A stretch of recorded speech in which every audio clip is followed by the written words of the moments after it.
महात्मा बुद्धଙ୍କୁ ତାଙ୍କର ଜଣେ ଶିଷ୍ୟ ପଚାରିଲେ, ଭଗବାନ, କର୍ମ ବଡ଼ ନା ଭାଗ୍ୟ? ମହାତ୍ମା ବୁଦ୍ଧ କହିଲେ, ଏହାର ଉତ୍ତର ମୁଁ କାଲି ଦେବି। ତା ପରଦିନ ଭଗବାନ ବୁଦ୍ଧ ଶିଷ୍ୟମାନଙ୍କ ସହ ଗୋଟିଏ ଗାଁରେ ଯାଇ ପହଞ୍ଚିଲେ।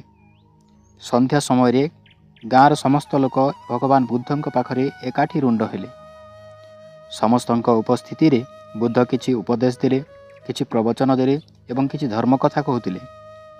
ସେ ଗାଁରେ ବୁଦ୍ଧଙ୍କର ଜଣେ ପରମ ଭକ୍ତ ଥିଲା।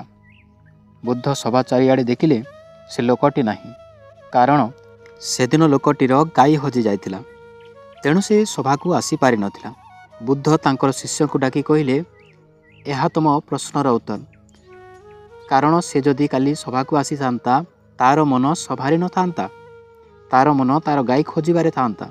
ସେ ଯେତେ ବି ଉପଦେଶ ଶୁଣିଥାନ୍ତା, ଯେତେ ବି ଧର୍ମ କଥା ଶୁଣିଥାନ୍ତା, ବ୍ୟର୍ଥ ହେଇଥାନ୍ତା। ତେଣୁ ସେ ତାର କର୍ମକୁ ପ୍ରାଥମିକତା ଦେଲା।